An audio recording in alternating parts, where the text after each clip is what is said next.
जिस आदमी के साथ तू कमरे में होगी उस आदमी को अपनी इज्जत की ज्यादा पड़ी होगी। अकॉर्डिंग टू देम वो हमेशा इज्जतदार घराने से होते हैं। वो बाहर जाकर कभी कुछ नहीं बोलेगा। पुरानी यादें ताजा करेंगे जब शो बनाने वाले चूतिया थे और हम भी। तो आओ यार शुरू करते हैं बिना किसी डेडिकेशन के। तो दोस्तों आज की कहानी है मैना और शोभा की। और दोस्तों इस कहानी का मजा लेने के लिए इसे पूरा जरूर देखें। तो दोस्तों कहानी की शुरुआत होती है शोभा और इसके आशिक रंजीत से, जो अपना सीन बना रहे होते हैं।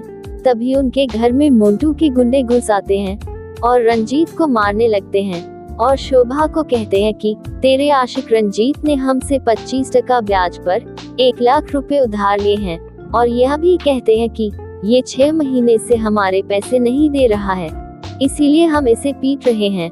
और वह रंजीत को पीटने लगते हैं और शोभा रंजीत को पीटता देखकर काफी घबरा जाती है और वह मोंटू और उसके साथियों से कहती है कि आप इसको मारो मत, मैं आपके सारे पैसे चुकाने को तैयार हूँ।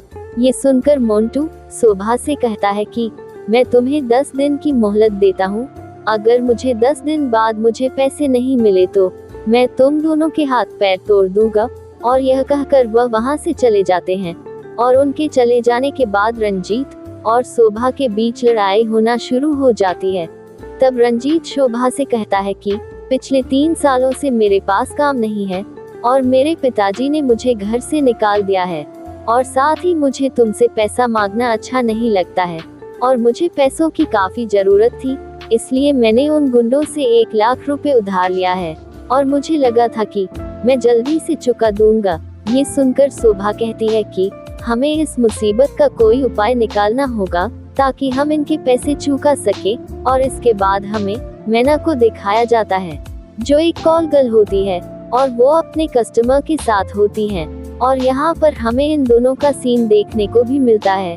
और इसके बाद मैना शोभा से मिलती है क्योंकि ये दोनों एक कंपनी में काम करती है और अच्छी दोस्त भी होती है। और मैना शोभा को परेशान देखकर उसकी वजह पूछ लेती है तो शोभा मैना को पूरी बात बता देती है कि उसके साथ क्या चल रहा है और वह किस मुसीबत में है। शोभा की बात सुनकर मैना शोभा को एक आइडिया देती है कि तुम भी मेरी तरह एक कॉल गर्ल का काम क्यों नहीं कर लेती हो।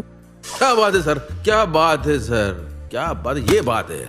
अरे सर क्या बात। क्योंकि इसमें अच्छे खासे पैसे मिल जाएंगे जिससे तुम दोनों अपना कर्ज चुका दोगे और अगर तुमने मोंटू को पैसे नहीं दिए तो वे तुम दोनों को पीट पीट कर मार देगा। ये सुनकर शोभा मैना की बातों पर विचार करने लगती है, लेकिन शोभा का मन ये सब करने को तैयार नहीं होता है।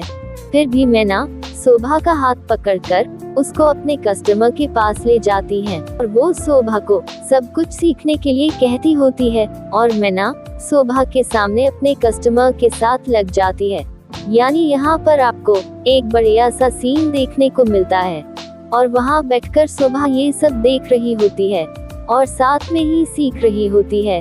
और सब कुछ हो जाने के बाद मैना को अच्छी खासी कीमत मिल जाती है, जिसे देखकर शोभा का मन यहाँ पर पिघले जाता है और वो ये सब करने के लिए तैयार हो जाती है।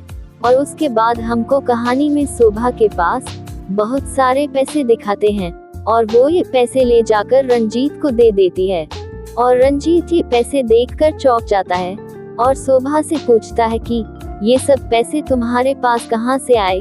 यहाँ पर हमें पीछे की कहानी में दिखाया जाता है कि शोभा एक पठान नाम के कस्टमर के पास होती है और हम इन दोनों का खेल देखने को मिलता है जो बहुत ही जबरदस्त होता है। और खेल पूरा होने के बाद पठान शोभा को इतनी बड़ी रकम दे देता है और यह पूरी कहानी शोभा रंजीत को बता देती है और रोने लगती है। यहाँ पर रंजीत चाहकर कुछ नहीं कर पाता है और अपने हालात पर तरस खाकर खुद ही दुखी हो जाता है। और उसके बाद हमें रात का सीन देखते हैं जहाँ पर शोभा और रंजीत का इसी बात को लेकर झगड़ा होने लगता है और रंजीत शोभा को ये सब करने से मना करता है।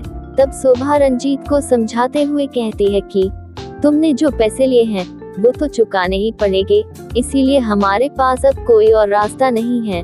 और कहानी के अगले दिन हम शोभा को एक नए कस्टमर के साथ दिखाया जाता है। इन दोनों का खेल भी देखने को मिलता है जो बहुत ही जबरदस्त होता है। फिर कहानी के कुछ दिनों के बाद शोभा ये सब करते हुए काफी अच्छे पैसे कमा लेती है और अपने आप को भी अच्छे तरीके से तैयार रखती है, यानी ऊपर से नीचे तक एकदम माल होकर रहती है।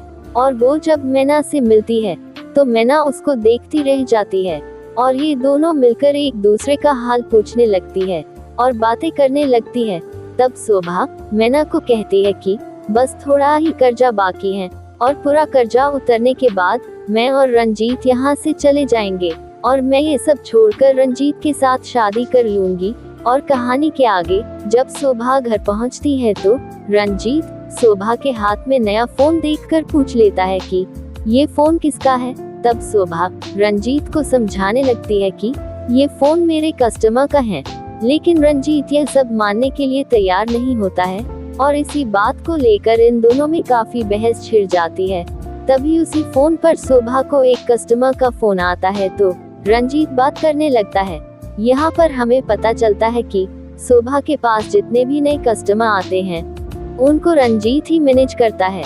इसी के साथ ये कहानी यहाँ पर खत्म हो जाती है और रंजीत शोभा के साथ ऐसा क्यों कर रहा है और रंजीत का इसके पीछे कोई और मकसद है या नहीं, इसका पता तो आपको अगले पार्ट में चलेगा।